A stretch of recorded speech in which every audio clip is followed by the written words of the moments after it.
everyone, and welcome to the Air Exchange. I'm your host, Bruce Lorange, and today we're doing something a little bit different than the norm. We are going to have a conversation with H&V's very own President of Filtration Solutions, Mike Clark. As you know, we try to invite various experts and those with experience in indoor air quality and related disciplines, including filtration and public health. And it struck me that we have one such expert right in our building where I work. And so we wanted to invite Mike today to have a conversation. So Mike, thank you for making time and for being on the Air Exchange. Hey, great. Thanks, Bruce. It's a pleasure to be here. Really love the episode. All right. Well, thank you. And to get started, I did lift a little snippet from your bio on LinkedIn, saying that you are passionate and engaged as a leader for global filtration solutions, a cheerleader for the positive impact air and liquid filtration can have on health, safety, productivity, and sustainability. Can you add a little bit of context, Mike, and share for our listeners a bit about your background and how you arrived to where you are in your current career in filtration? Yeah, sure. You're going to make me blush, though, Bruce. When I first came to H&V, I was most interested really in their commitment to a strategy of innovation. And that was really a big driver. I didn't know much about filtration. This is now more than 20 years ago. And obviously, as I got up to speed with filtration, saw the opportunities in the markets and really began to understand the impact that filtration has. And I know those of us in the filtration world are, kind of geeks about it. We get it, but it touches everything. It has such a big impact, kind of an oversized impact on everyday lives and manufacturing, the economy, really, in general. So that's exciting. And I liked that very much, that there's opportunity to grow and develop and innovate within that space, because filtration isn't something that's just going to go away. There's only going to be, in fact, increasing needs for filtration. So right. That I found pretty exciting. And I came up through the company, through the sales and marketing channels. I had a tour through Europe, and that was really eye-opening for me, because I got to see a different angle of how filtration is viewed. There was a much greater emphasis on the energy side of things, and higher standards for air quality, and they market and position a little differently. So that was interesting to see. But I came originally from the air side with high efficiency and HVAC type filtration, and then my role expanded to transportation and power filtration as well. So everything running from applications associated with the internal combustion engine all the way to clean rooms, liquid microfiltration, and respirators. So kind of the whole world of filtration at H&V. Very expansive, and I know today we're focused on indoor air quality, but you bring a lot of experience in other segments, other areas of filtration that are adjacent. I do know, for example, just to give a quick plug, that you are going to be a guest on the upcoming inaugural podcast, H&V's podcast on cabin air, which is a close cousin to indoor air quality. So we'll look forward to your insights on that platform as well. But given the career that you've had, and we will touch on, Mike, you mentioned your time in Europe, and I definitely want to get into understanding your thoughts on harmonized standards and what you think are different ways that filtration is looked at for indoor air quality and how that can be harmonized. But just within your career, I mean, over that period of 20 plus years, how would you say that you've seen the approach and just interest and solutions related to IAQ evolve?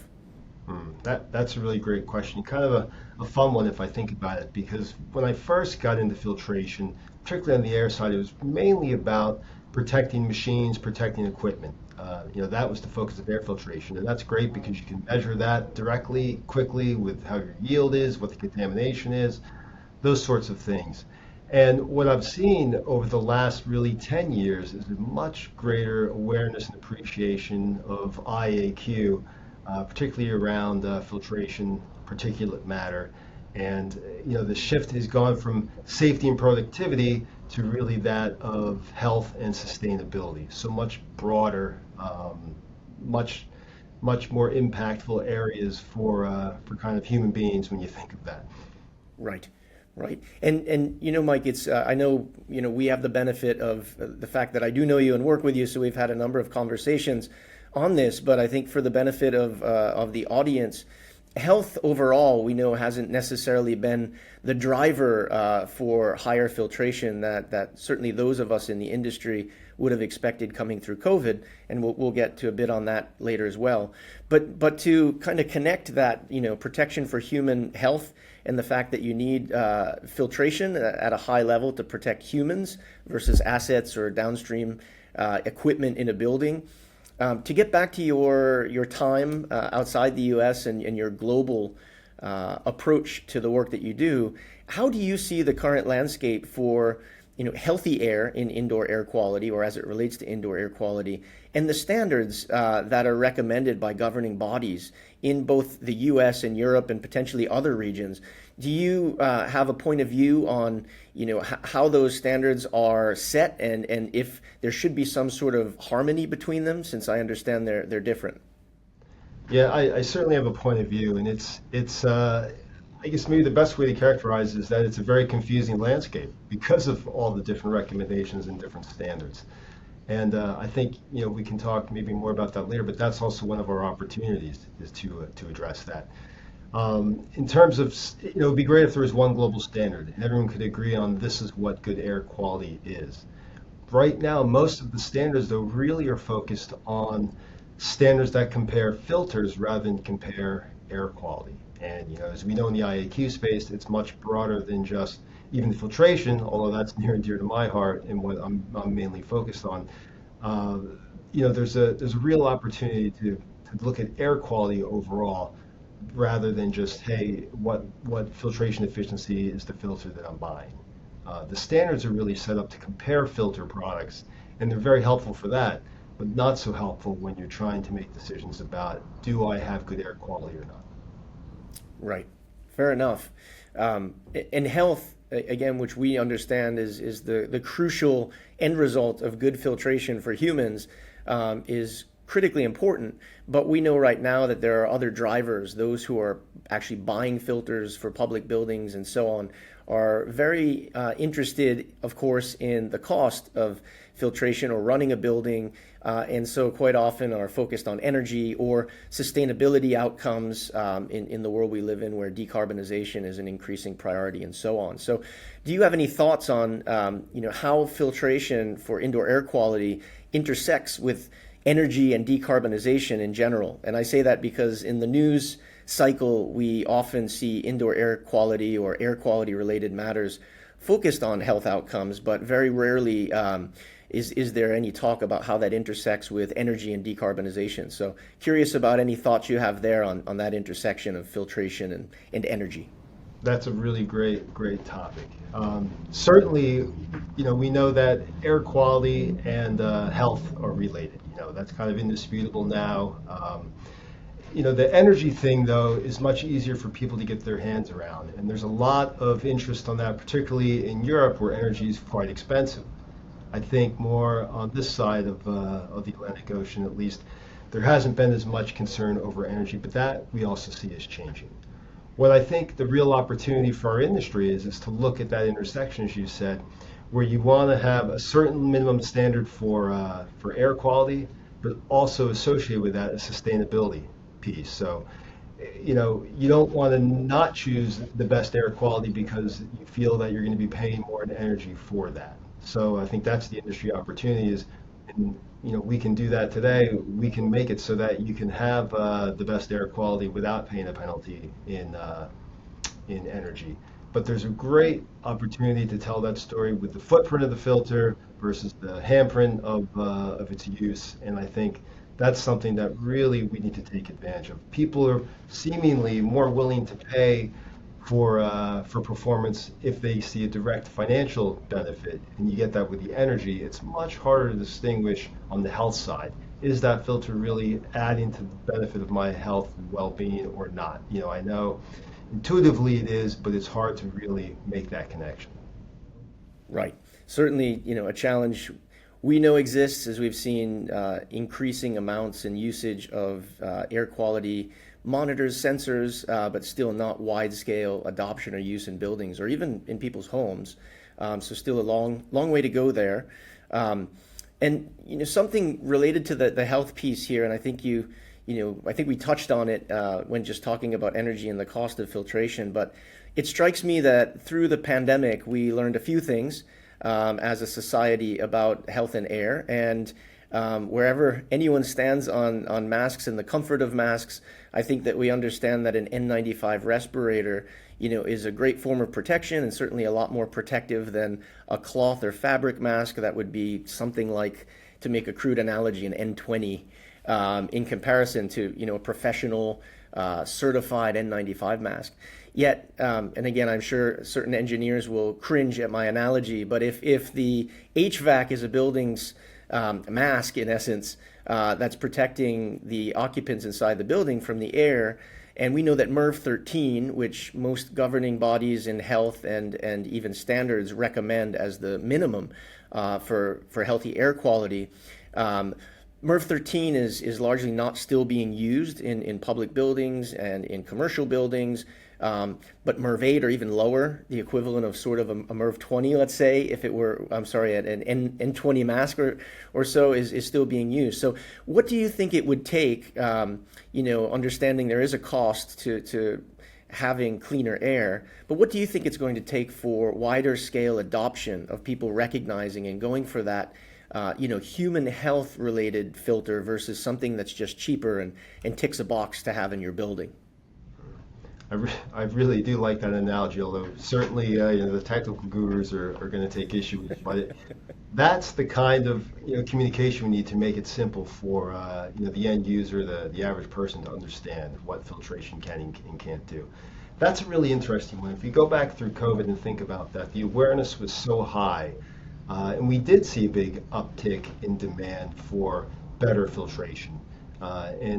My sense of that is because people saw that as an acute threat. It was more of a safety issue than a health issue. Like, hey, I'm pretty sure there's contaminants in this building, and what can I do about that? Because it was so pervasive at the time, and everybody was hearing the news stories about people getting sick. As soon as that subsided, the interest kind of waned on that, and I think people kind of reacted, well, if I don't think there's an acute threat here, I don't really need to do anything about that, or I'm okay just going back to the way things were. It's that other side of the health equation, not just getting sick from a virus, from that more chronic condition which happens with poor air quality over a longer period of time. But it's much harder to appreciate that. People still smoke, yet they know it's bad for them.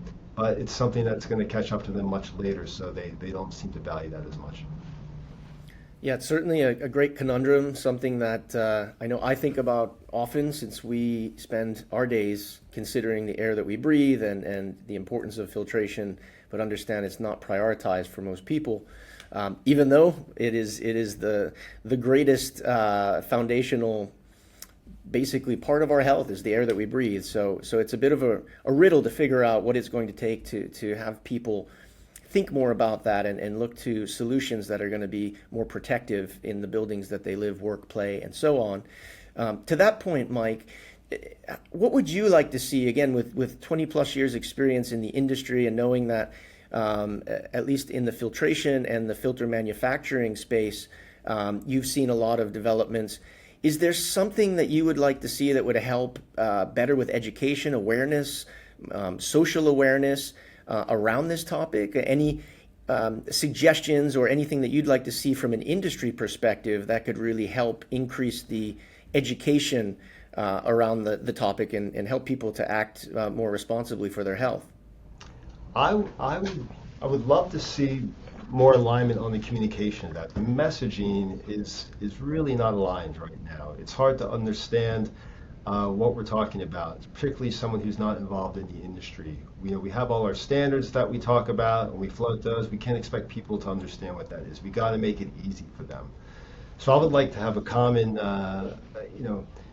terms, common definitions. We talked earlier about having global standards. Certainly that would help.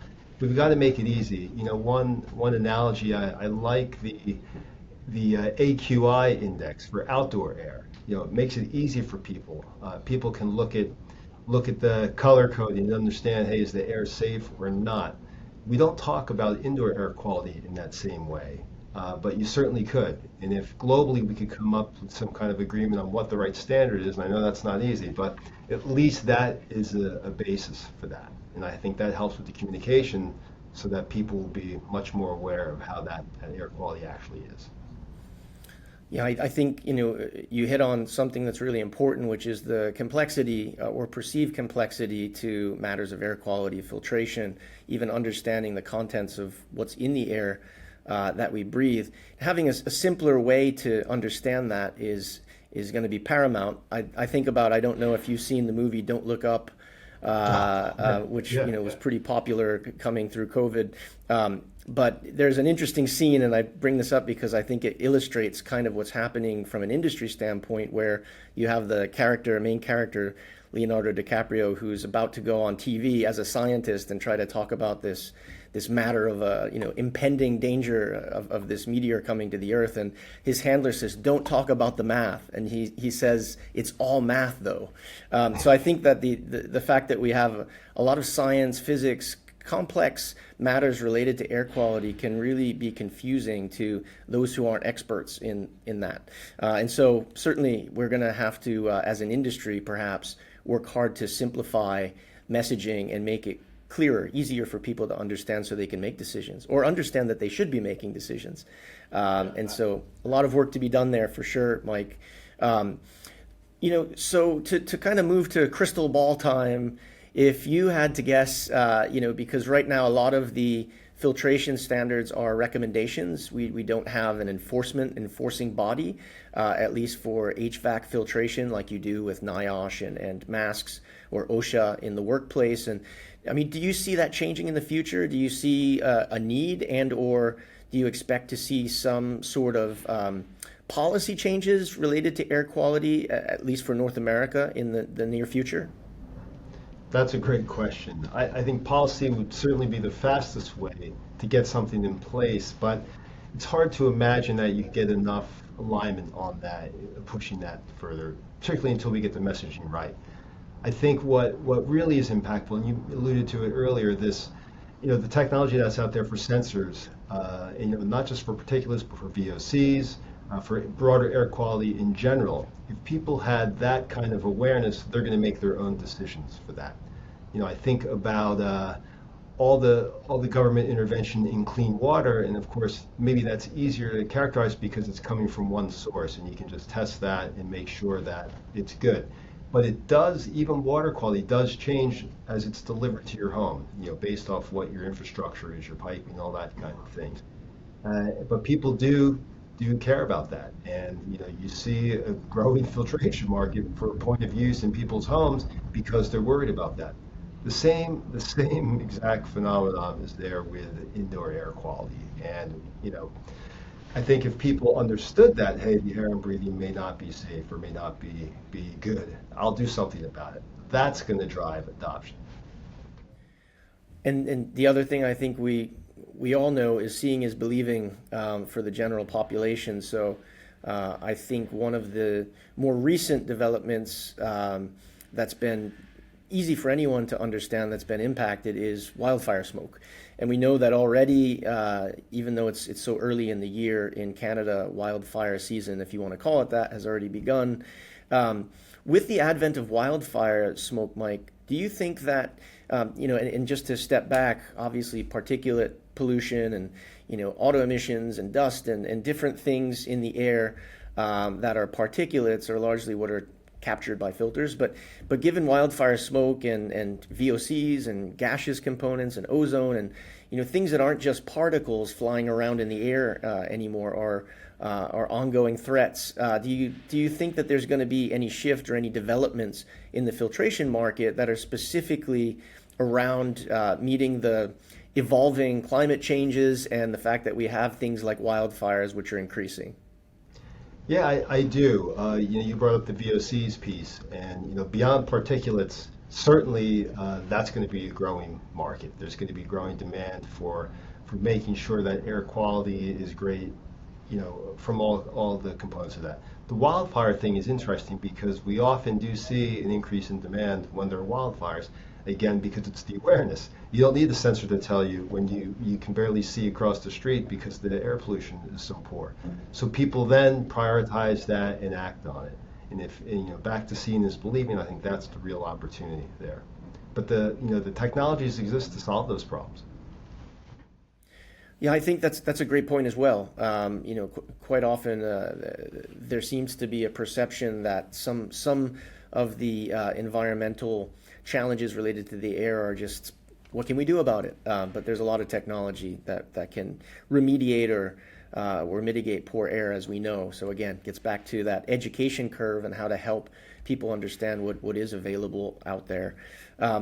Related to sensors, Mike, just curious. I mean, I know, and on previous interviews and with other guests, we've talked about sensors, and I remember, in fact, I think it was maybe a year or more ago that I had brought up with a guest that we were starting to see almost at the retail level, air quality sensors becoming something that were being marketed. I remember walking through IKEA and being surprised to actually watch, happy to see it, but surprised to see that there was a section which initially was sort of in the back on that bottom floor of IKEA, not so important near the speakers where you had, room air purifiers. And then on a follow-up visit some months later, that became more prominent. And then, eventually going to the store and seeing that there were actually air quality monitors that were being featured, and you could tell that the prominence was changing, and there were more products coming out at a store like IKEA,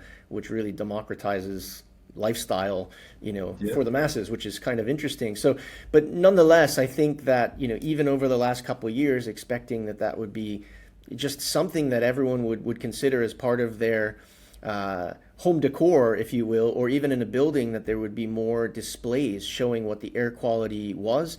Any thoughts on why there's such slow adoption? I mean, we've touched on some of it, I think, already, but from a greater standpoint, do you think that there's a reason there's resistance around it? Do you think it's related to marketing? Is it just that people still don't understand that there's a real quality to health challenge in the buildings and homes in which they're in?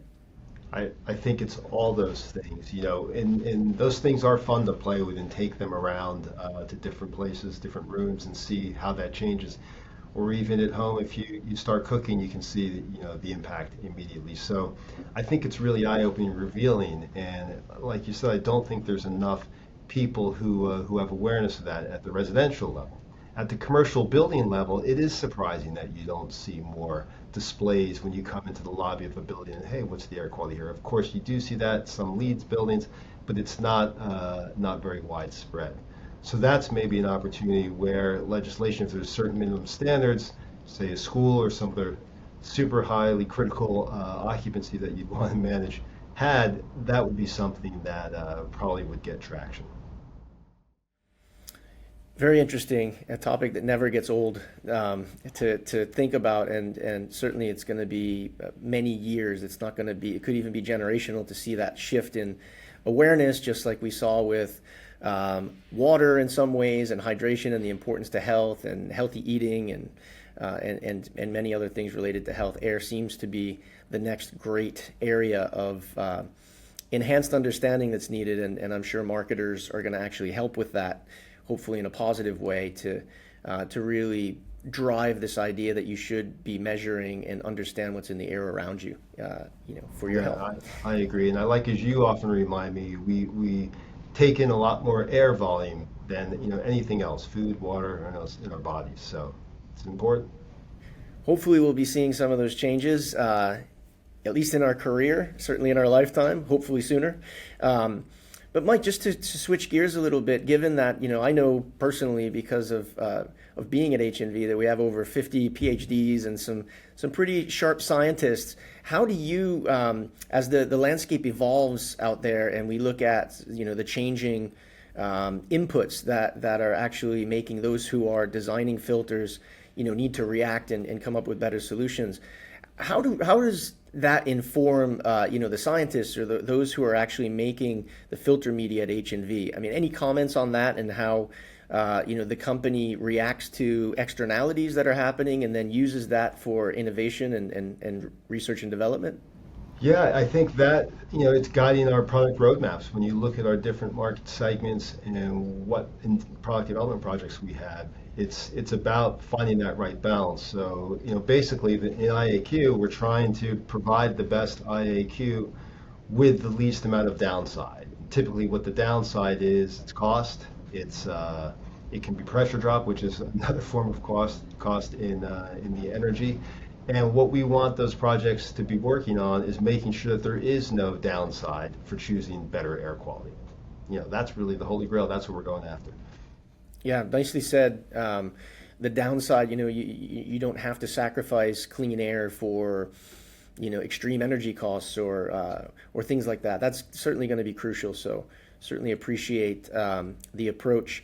So Mike, just a couple things, almost like a speed round here. Just a quick couple last questions. I mean, one would be, again, with over 20 years in the industry, what's something that you've seen that surprised you? Is there anything that you would comment on that has been a surprise to you over the years? Lots of surprises, but if you keep it just to the industry, one of the things I'm surprised on, and you started to touch on it, is just the how slow the adoption of sensors has been. I would have liked to have seen, particularly the air handler manufacturers, because they have broader oversight of that ecosystem and control the different elements. I would love to have seen every Nest sensor or thermostat that you have in the house have some kind of air quality measurement system on that. And you would think they'd be pushing and touting that. When you go to these world-class shows like the AHR show in the US or the ISH show in Europe, you see some of that, but it's not front and center. I think those companies still see their mission as heating and cooling, maybe a little bit of humidification, but certainly not filtration, particulate, or VOC. But they all can do it, but it's just not what they're pushing. Understood, and certainly, yeah, would agree, and hopefully we are going to see some changes there in the future. We will have a B-side conversation sometime, maybe a side interview where you can also talk about some of your other surprises related to doing business in the filtration industry. But thank you, Mike. Maybe time for one last kind of comment or anything you would want to leave our listeners with as a thought, related to indoor air quality, health trends. The floor is yours if there's anything else you'd like to share before we conclude the interview. Yeah, thanks, Bruce. Maybe I would just add, I'm certainly an optimist, but I really think that the message to the industry that we can do so much better than we're doing. The opportunity is there. It takes alignment, it takes communication, but if we can take the best filter media, for example, and that's obviously H&V space, and work with the best filter manufacturing companies to convert those into the best filters, that gives us a platform to work with the OEMs of air handlers to come up with new product platforms, new designs to fully take advantage of these technologies that are available. The technologies are available today to do all these things that we're talking about, but it's difficult because there's existing installed base, there's existing systems in place, but we've got to work with that all the way down with the messages we talked earlier to the installers and the end users so that everyone gets on the same page. It's a great comment, Mike, and thanks for leaving everyone with the call to action. Certainly sounds like industry is where we can come together and really move the needle. So more collaboration across not just those who are making media or making filters, but air handling manufacturing equipment companies and sensor companies. Certainly there's a larger collaborative effort that might help us to really educate the market. There's obviously commercial interest in the industry as businesses, but I think we all recognize that there's a greater mission to really drive awareness around indoor air quality and lift public health as a result. So a lot to think about. So thank you, Mike. I appreciate very much the time that you made to be on the show. I always learn a lot when we connect. So thanks for being here with us today. Thank you, Bruce. It's been a pleasure. And again, I know that my colleague Susanna, who is going to be hosting an upcoming extension of the Air Exchange, a podcast specifically for cabin air or vehicle cabin air, is having her inaugural interview with you soon. So look forward again to listening in on that. And thanks for being such a great sport and being on the show for HNV, Mike. Thanks again, Bruce. And to our listeners, thank you for tuning in. Hopefully you found today's conversation informative and educational. If you aren't already, please do subscribe to our YouTube channel at Hollingsworth and Vose, and share this episode or any other episode that you think would be interesting to others. And until next time, I'm your host, Bruce Lorange, and wish you all healthy and happy breathing.